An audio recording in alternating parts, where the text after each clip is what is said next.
Bismillahirrahmanirrahim. Assalamualaikum warahmatullahi wabarakatuh. Pemirsa, berjumpa kembali dengan kami di Jangan Salah Arah di channel Ahmad Nur Hidayat. Ya, seperti biasa kita akan membahas isu-isu terhangat dan membahasnya dengan jernih. Seperti biasa kita ditemani oleh pakar kebijakan publik dan seorang ekonom yaitu Bang Ahmad Nur Hidayat. Bang Matnur, apa kabar Bang Matnur? Alhamdulillah baik, Kang Eko sehat? Alhamdulillah Bang. Ini kita kali ini mungkin agak dibuat berkerut kening begitu ya. Ini tentang kebijakan-kebijakan baru yang diambil oleh PJ Gubernur DKI Jakarta yaitu Pak Heru Budi Hartono ya, yang tidak melanjutkan lagi beberapa kebijakan-kebijakan dari gubernur sebelumnya.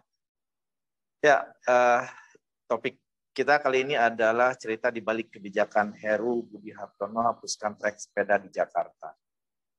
Nah, untuk sebelum kita diskusikan lebih jauh, barangkali bisa ditampilkan video mengenai hal ini. Silakan.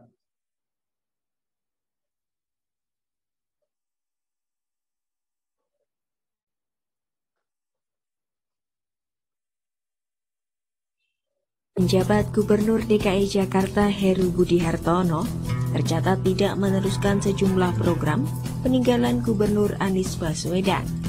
Salah satu program warisan Anies yang sudah pasti ditinggalkan oleh Heru adalah membentuk tim gubernur untuk percepatan pembangunan atau TGUPP DKI Jakarta. Sejak hari pertama dilantik sebagai PJ Gubernur DKI Jakarta, Heru menegaskan dirinya akan memaksimalkan satuan kerja perangkat daerah ketimbang membentuk TGUPP. Selain menghilangkan anggaran untuk TGUPP, alokasi pengadaan jalur sepeda di DKI Jakarta juga akan dinolkan pada tahun mendatang.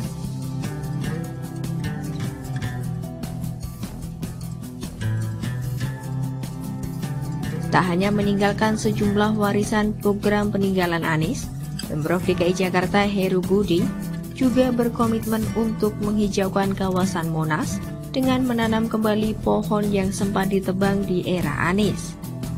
Di era Anies, sedikitnya 205 pohon yang puluhan tahun sudah tertanam ditebang demi membangun plaza atau alun-alun beralaskan beton.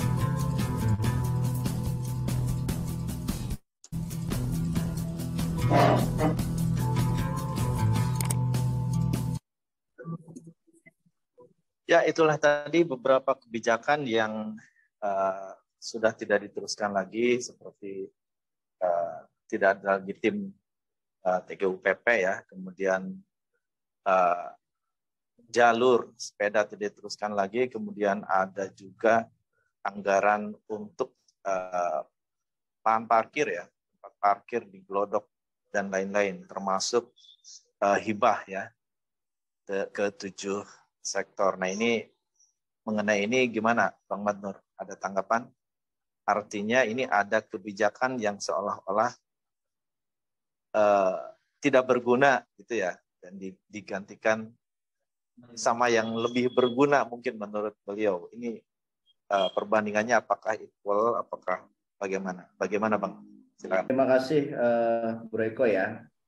Jadi apa yang dilakukan oleh pihak Gubernur PLT ya, ini adalah satu hal yang sebetulnya setback ke belakang ya. Kenapa saya bilang setback? Karena kalau seandainya kita pengen mengikuti ya pola kota-kota besar di berbagai negara, itu selalu di kota itu ada trek khusus untuk sepeda. Jadi jalur sepeda di satu kota besar itu adalah satu simbol bahwa kota itu berkelanjutan, ya. Dan kelihatannya Heru ini nggak mengerti bahwa kota Jakarta ini adalah salah satu kota yang juga menjadi benchmark bagi kota-kota lain, dan tidak hanya itu juga kondisi Jakarta baik itu tata kotanya ataupun polusinya itu menjadi perhatian dari berbagai institusi yang ada di berbagai dunia. terutama mengenai kesehatan kota-kota yang ada di dunia. Itu mereka seringkali memberikan report secara rutin ya, kota-kota, termasuk mereka melakukan pemantauan ya terhadap apa yang dikatakan dengan kota yang berkelanjutan gitu. Nah, ini lucunya ya, Bro Eko ya. Ini PLT Gubernur DKI Heru Budi Hartono ini ya, atau kita singkat HBH ini dia tidak punya basis intelektual ataupun basis akademis ketika dia memutuskan untuk tidak menindaklanjuti kegiatan atau program trek sepeda di kota Jakarta gitu. Ya, padahal kita tahu bahwa trek Jakarta, trek sepeda ini ya saat ini belum cukup panjang, belum cukup banyak ya. Ini saya ada infografis bahwa sampai saat ini yang bisa kelihatan ya, Breko ya, bahwa trek jalur sepeda ini baru mencapai 309 km ya. Yang rinciannya baru ada di 20 lokasi luas jalan penambahan jalur sepeda hingga 2022. Jadi kira-kira anggaran yang diperlukan untuk membangun 2022 kemarin itu 119 miliar ya. Total saat ini sudah ada 114,5 km dan tahun 2022 195 km. Ini menurut Kepala Dinas Perhubungan DKI. Nah, harusnya di tahun 2023. Nah, ini kita bicara ya, ini kan RAPBD untuk 2023. Di tahun 2023 ini tidak dilanjutin. Padahal kalau kita lihat ya ini masih baru di kota-kota besar, terutama di daerah Jakarta Pusat dan di beberapa di Jakarta Timur dan Jakarta Selatan. Ya, sementara di Jakarta Utara, di Jakarta Barat itu mereka belum ada jalur khusus untuk sepeda.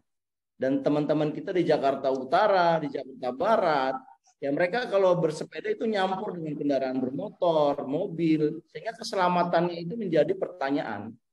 Nah, ini juga menimbulkan satu pertanyaan besar ya, terutama di daerah yang belum ada trek sepedanya. Kok bisa mereka tidak diperhatikan keselamatannya? Kok tidak dilakukan? Tapi yang ada hanya di kota-kota di daerah pusat saja, Jakarta Pusat, sebagian Jakarta Timur dan sebagian Jakarta Selatan.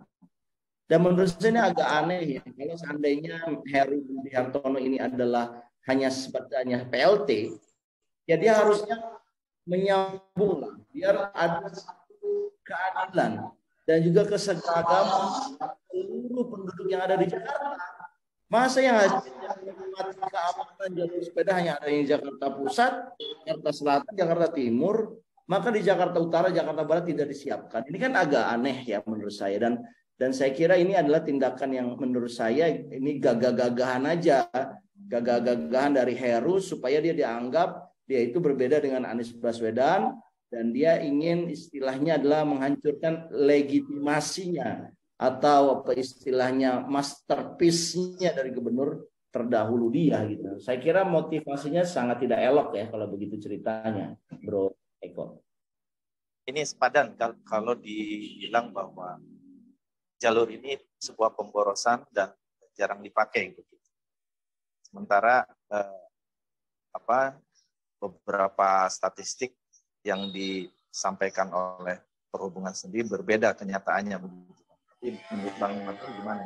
Apakah alasannya cukup kuat? Dan kemudian juga ada istilahnya kritikan dari partai yang selalu mengkritik gubernur sebelumnya itu bahwa memang itu malah menambah kemacetan begitu. Tapi menurut faktanya bagaimana, Bang? Yang Bang Madu tahu. Saya kira Heru Budi Hartono ini ya tidak memiliki visi yang panjang dan juga yang modern. Karena di berbagai kota, semua kota di dunia ya, kalau kita cermati ya, kita traveling ya, itu mereka selalu menyarankan agar masyarakat di kota-kota itu menggunakan public transportation atau menggunakan sepeda. Itu trennya. Jadi bukan menggunakan kendaraan pribadi. Karena kalau menggunakan kendaraan pribadi, kota itu sudah tidak punya kekuatan, ya, terutama luas jalan di berbagai kota ya di dunia itu tidak bisa punya kekuatan untuk menampung mobil-mobil pribadi itu. Makanya mereka menerapkan, ada berbagai negara seperti misalkan London dan Singapura, New York juga itu menerapkan parkir yang mahal sekali. Tujuannya apa? Supaya orang itu kalau nggak berjalan kaki dia sehat, dia naik sepeda, dia secure, aman, dan jauh lebih cepat dibandingkan jalan kaki, atau dia menggunakan public transportation. Nah, ini ada data yang menurut saya menarik ya. Kalau Jakarta serius ingin mengatasi kemacetan, ya harusnya Jakarta itu memang menerapkan ya, transport public transportation dan juga jalur sepeda. Ya, jalur sepeda ini termasuk adalah salah satu langkah untuk mengantisipasi kemacetan yang parah. Ini dia data kemacetan di Indonesia, terutama di Jakarta ya. Kita masih punya persoalan kemacetan. Sempat menempati peringkat keempat kota termacet di dunia tahun 2017. Tahun 2021 indeksnya turun ke peringkat 46 dengan tingkat kemacetan 34% menurut TomTom Traffic Index 2021. 2022 karena jalur sepedanya juga bertambah, saya kira ini juga bisa menurunkan peringkat. Tetapi tahun 2023 ya, saat orang lagi bersepeda tidak lagi diperhatikan keselamatannya, ini akan meningkat lagi. Saya yakin Jakarta akan meningkat lagi ranking kemacetannya. Dan saya kira ini akan ya memalukan Budi pasti ya, karena Budi kan PLT-nya. Tetapi ini menyusahkan rakyat Jakarta gitu loh. Nah, kalau dia kepala daerah Jakarta, gubernur Jakarta yang cerdas, dia bukannya menghapuskan trek sepeda itu, tidak melanjutkan program itu di tahun 2023, dia harusnya memperpanjang, bahkan kalau bisa sampai ke pelosok-pelosok kota Jakarta yang lainnya. Sehingga orang bilang daripada kamu macet, lebih baik kamu menggunakan sepeda. Satu, kamu tidak macet. Yang kedua, kamu sehat. Dan yang ketiga, ada jaminan dari pemerintah DKI bahwa kamu aman, selamat, tidaknya dari kecelakaan ditabrak oleh kendaraan bermotor dari belakang atau dari depan. Nah, saya kira ini yang kita perlu pertegas ya, bahwa Pak Heru Budi ini harus caranya itu komprehensif ya. Jangan sekadar bicaranya ini programnya gubernur terdahulu, apalagi rival politik dari yang mengangkat dia. Nah, itu nggak boleh kayak begitu. Dia harusnya menggunakan kacamatanya adalah kacamata kemaslahatan warga Jakarta dong. Nah, ini kita sudah keluar dari 10 besar kota termacet ya tahun 2020, dan saya kira kita harus istilahnya mempertahankan itu dan terus ya memperbaiki public transportation kita dan juga memperbaiki ruas-ruas jalan kita, sehingga ruas jalan itu cocok untuk pedestrian, jalan kaki, dan juga para penaik sepeda. Ya, naik sepeda itu kan orang-orang yang ingin sehat tapi juga tidak ingin terlalu lambat ya, dan dia bisa menggunakan, dan banyak kan ketika Brompton ya sepeda-sepeda mewah itu bermunculan. Kenapa mereka kemudian bermunculan? Karena mereka melihat udah ada treknya. Ya, mereka sudah bisa menggunakan treknya dan mereka merasa secure. Walaupun mereka menggunakan sepeda yang mahal, tapi karena treknya sudah ada, keamanannya bagus, dan juga mereka resiko ditabraknya istilahnya tidak besar ya, mereka menggunakan. Dan saya kira ini pilihan logis ya untuk orang Jakarta untuk bersepeda pulang kantor, pergi kantor ya, dan juga menaikkan tugas lain. Demikian bro. Ya, yang menarik ya, kemarin saat G20 itu, KTT G20 dilaksanakan, Pak Anies itu ada sebuah tujuan yang dari program-programnya itu adalah mengurangi polusi emisi karbon ya. Artinya dengan hal tersebut adalah sangat nyambung. Jadi ada kritikan bahwa dengan adanya jalur sepeda itu istilahnya setidaknya alternatif mengurangi penggunaan kendaraan yang berpotensi menimbulkan polusi. Ini kan sesuatu yang sangat penting juga ya. Dan kemudian dari sisi lainnya adalah ini tetap saja ada pengeluaran anggaran untuk tempat parkir di Mangga 2 ya kalau nggak salah sebesar 55 miliar. Artinya ini sama juga bohong ya Bang ya.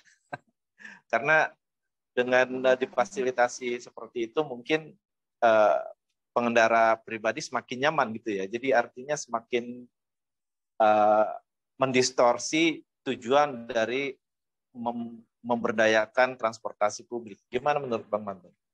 Berarti bahasnya adalah mengenai politik anggaran dari DKI ya, di mana dalam RAPBD ya 2023 anggaran untuk trek sepeda 38 miliar di drop. Kemudian gantinya itu adalah pembuatan tempat parkir di Glodok.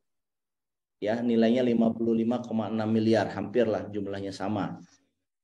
Dan kalau kita lihat politik anggarannya Heru Jakarta ya, misalkan dia menganggarkan 7 item hibah baru di DKI senilai 409 miliar. Ya, dana itu dipakai rencananya untuk pengadaan kendaraan dinas operasional untuk teman-teman polisi, TNI, Dishub dan lain sebagainya. Ya. Kemudian kalau kita lihat anggaran untuk Transjakarta yang public transportation itu malah diusulkan dikurangi dari 4,24 triliun turun menjadi 3,5 triliun. Jadi saya kira politik anggarannya Heru Budi Hartono ini agak bermasalah ya kalau kita coba cermati. Dan sayangnya ya di DPRD kita itu tidak ada yang kritis dan cukup kredibel untuk mengkritisi anggaran 2023 ini. Ya beda waktu zamannya Anies Baswedan ada yang mengkritik secara seru gitu loh ya, yaitu PSI. Tapi sekarang Heru Budi Hartono tidak dikritik oleh PSI dan tidak dikritik oleh siapapun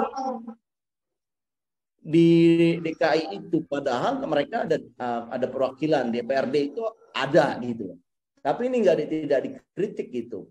Kan kalau misalkan dianggap jalur sepeda itu pemborosan, ngapain dia berikan hibah untuk di 409 kendaraan operasional dan itu sifatnya kendaraan pribadi menambah macet. Ini kan agak aneh ya politik kebijakan seperti itu ya. Kalau kita jadi anggota DPRD-nya ini Bro, kita akan kritisi kenapa kok Anda melakukan satu program ini yang sebetulnya ini untuk Jakarta masa depan, Jakarta yang lebih sehat, Jakarta yang tidak macet, tapi malah Anda hapuskan, malah dia mengencourage dengan adanya kendaraan-kendaraan operasional baru ya yang senilainya 409 miliar. Meskipun disclaimer ya, datanya harus dicek lagi ini ya, Bro Eko ya. Tapi intinya politik anggarannya Budi untuk DKI ini menurut saya belum berpihak ya kepada rakyat kecil, apalagi berpihak kepada masa depan Jakarta untuk menghindari kemacetan dan juga untuk membuat nyaman orang-orang yang berpikir rasional yang ingin pulang pergi kerja dengan kendaraan sepeda itu mereka sekarang ini ya belum bisa dinikmati lebih banyak ya pada yang sudah eksis itu 309 km itu, selebihnya mereka belum bisa menikmati. Demikian Bro Eko. Artinya kalau kita melihat situasinya dan kita lihat bagaimana gegap gempita pujian-pujian yang dilontarkan kepada PJ Gubernur Heru ini dari netizen ya, yang programnya belum juga dilaksanakan tapi sudah seperti sebuah keberhasilan. Seolah-olah sudah implementasinya sudah dilaksanakan dan sudah berhasil. Gitu. Ini apa fenomena seperti apa ini Bang? Nah, ini apakah kental muatan politiknya saja atau bagaimana ini Bang? Nah kalau yang kaitannya mengenai itu ya, misalkan mengenai normalisasi sungai ya, kan diklaim netizen, oh ini Heru udah melakukan kembali normalisasi sungai yang sebelumnya tidak dilakukan, padahal zamannya Pak Anies juga pengerukan sungai juga sudah dilakukan. Tapi kenapa begitu heboh di netizen, ada buzzer? Saya kira Heru Budi Hartono ini sama ya pendekatannya dengan pendekatan penguasa sekarang di mana menggunakan buzzer juga. Jadi buzzernya ini satu paket lah kira-kira gitu loh. Ownernya satu gitu loh. yaitu pemerintahan yang ada sekarang dan juga pemerintahan yang ada sekarang buzzer-buzzer ini juga menolong Heru Budi. Ya karena kalau bicara ini orang individu birokrat tentunya dia nggak akan punya buzzer seperti itu kan. Dan buzzer yang apa istilahnya memuji-muji dia yang padahal dia belum melakukannya, itu ternyata kalau kita lihat buzzer yang sama juga yang memuji-muji pemerintahan saat ini. Jadi kalau menurut saya Heru Budi Hartono ini ya terlepas dari beliau yang mungkin individu yang baik ya, tetapi beliau ini sudah masuk dalam pusaran konflik yang ada ya, pembelahan masyarakat terutama karena Pilpres kemarin ini belum sembuh juga ini Bang Eko ini. Jadi Heru Budi ini masuk pusaran konflik ini dan dianggap Heru ini adalah bagian dari istilahnya apa yang berkuasa yang menggunakan kekuasaannya untuk apa istilahnya melanggengkan supaya lebih lama lagi kekuasaannya. Nah, cerita ini ya menunjukkan bahwa Heru Budi ini meskipun katanya dia adalah birokrat teknokrat ya, birokrat teknokrat itu kan harusnya bisa berpikir independen ya, tapi kelihatannya Heru Budi ini sama sekali tidak berpikir independen. Dia berpikirnya tergantung siapa yang nyuruh.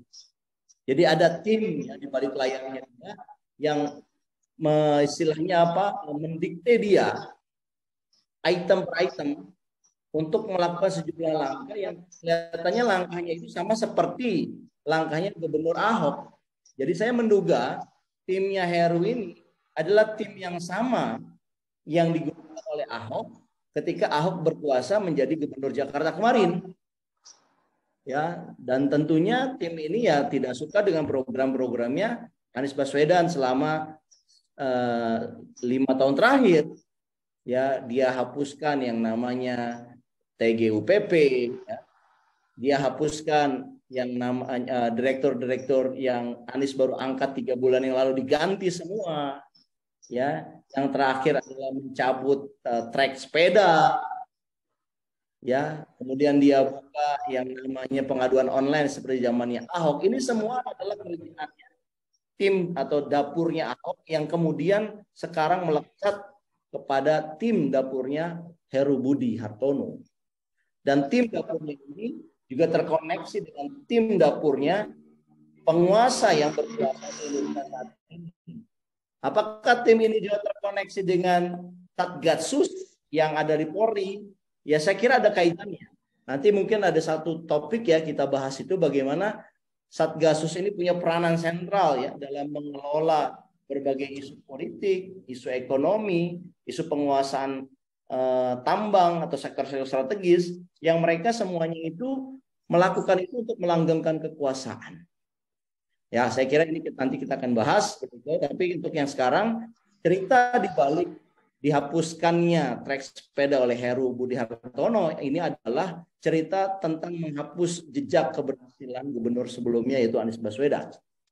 Dan cerita ini juga mengenai tim dapur kebijakannya Heru Budi yang ternyata punya kesamaan, kemiripan dengan Gubernur Ahok. Dan Heru Budi ini ternyata juga masuk dalam pusaran konflik cebong kampanye, konflik politik pembelahan akibat dari Pilpres kemarin tahun 2019. Dan saya kira ini akan menambah kompleksitas ya kehidupan di Jakarta yang sebetulnya orang Jakarta itu punya simpel kesejahteraan, keadilan, dan mereka bisa menikmati ibu kotanya dengan cara yang lebih baik, macet, tidak banjir dan sebagainya. Mereka kadang-kadang peduli ya masalah politik pembelahan, tapi kayaknya orang-orang yang elit ini masih aja melakukan politik pembelahan. Saya kira itu yang harus kita perbaiki ke depan. Demikian. Baik, intinya kalau kita melihat kembali tadi grafik statistik ya, ini kan kebijakan gubernur sebelumnya itu dikritik keberadaan jalur sepeda ini menurut politikus PSI ya, Neng Maliana Sari, bahwa ini menambah kemacetan. Sementara angka kemacetan dari Dishub DKI Jakarta sendiri yang tadi disampaikan adalah malah terjadi penurunan dari sehingga urutan Indonesia dari 4 urutan 4 termacet di dunia menjadi 40-an. Itu kan sebuah pencapaian yang tidak mungkin dibantah begitu ya. Artinya ada muatan lain dengan penghilangan apa yang sudah dilaksanakan oleh gubernur sebelumnya. Apakah ini merupakan suatu langkah untuk menghilangkan jejak-jejak keberhasilan dari gubernur sebelumnya atau gimana, Bang? Apakah ada motif seperti itu? Ya, saya kira saya sudah sampaikan itu ya, Bro Eko ya, bahwa cerita di balik kebijakan Heru Budi Hartono hapuskan trek sepeda itu adalah ya ini adalah cerita mengenai menghapus jejak-jejak kebijakannya Anies Baswedan di Jakarta. Jadi ternyata misinya Heru Budi Hartono menjadi PLT Gubernur DKI adalah misinya menghapus jejak-jejak program Anies Baswedan. Dan nanti ya kita prediksi akan ada lagi kebijakan-kebijakan yang kontroversi lagi yang menghapus kebijakan-kebijakannya Anies Baswedan. Ya, misalkan Anies Baswedan ya itu tidak melarang penyembelihan hewan kurban di sekolah-sekolah. Mungkin di zamannya Heru Budi akan dilarang. Ya, seperti zamannya Ahok ya. Anies Baswedan juga sudah membangun taman-taman ya yang terkoneksi dengan public transportation. Ya, Anies Baswedan juga sudah membuat trotoar menjadi lebar. Bisa jadi trotoarnya dibongkar lagi. Ya, diganti lagi dengan jalan besar. Jadi kira-kira Heru ini nggak punya visi selain dia ingin menghapus jejak kegiatan atau programnya Anies Baswedan selama memimpin Jakarta 5 tahun terakhir. Saya kira itu, Bro, cerita di balik topik kita saat ini. Ya, baik. Saya kira sudah cukup jelas ya. Semoga ini didengar dan kembali kepada bahwa mandat yang berjalan adalah mandat terpilih ya. Jadi PJ ini tentunya mewarisi amanah dari yang sudah diembankan kepada Gubernur Syah pilihan rakyat sebelumnya, sehingga menunggu pemilihan berikutnya. Dan saya kira udah clear ya, Bang ya. Ada tambahan? Ya, saya kira gini, satu yang ingin saya tambahkan ya, kebijakan Heru Budi Hartono yang penuh dengan kontroversi ini ya kelihatannya didukung penuh oleh penguasa pemerintah pusat dan juga didukung penuh oleh DPRD. Jadi DPRD kita tidak punya oposisi yang cukup kuat ya untuk mengawal Heru Budi ini menggunakan anggaran yang ada untuk kebaikan publik Jakarta secara luas. Ini kelihatannya tidak ada yang cukup kuat untuk mengawal. Oleh karena itu, saya kira ini menjadi penting juga. Mungkin salah satu cara untuk mengingatkan Heru Budi Hartono ini adalah dengan cara protesnya secara massal orang-orang Jakarta kepada PLT gubernurnya.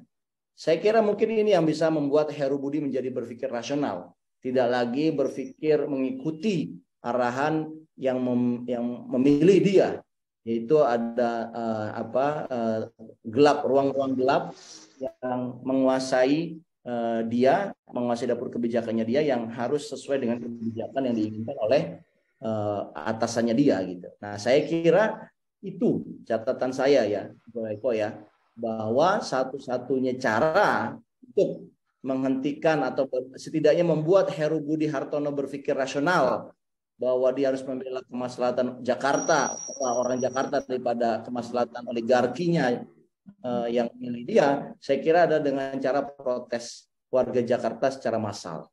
Dan saya kira kalau ini bisa kita lakukan, mungkin ya Heru Budi akan berpikir rasional. Saya lihat kebijakannya Heru Budi itu tidak rasional sama sekali ya.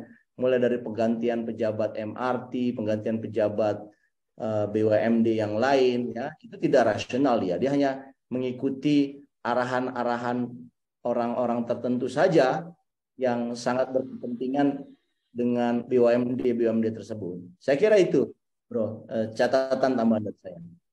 Pemirsa, demikianlah tadi topik mengenai kebijakan-kebijakan PJ Gubernur DKI Jakarta yang baru, ya, yang banyak yang bertolak belakang dengan kebijakan sebelumnya yang semestinya beliau teruskan. Dan silakan untuk berkomentar di bawah ya. dan kita bisa membangun narasi-narasi yang baik ya dengan berdiskusi melalui komentar. Dan jangan lupa untuk like, share, komen, dan subscribe channel Ahmad Nur Hidayat, dan simak terus Jangan Salah Arah yang tayang setiap hari ini. Sambil menunggu topik berikutnya, untuk topik kali ini kita tutup sampai di sini. Terima kasih Bang Matur atas pencerahannya. Saya akhiri billahi taufiq wal hidayah. Assalamualaikum warahmatullahi wabarakatuh. Sampai jumpa. Waalaikumsalam warahmatullahi wabarakatuh. Sampai jumpa lagi. Berikut di lain kesempatan. Terima kasih.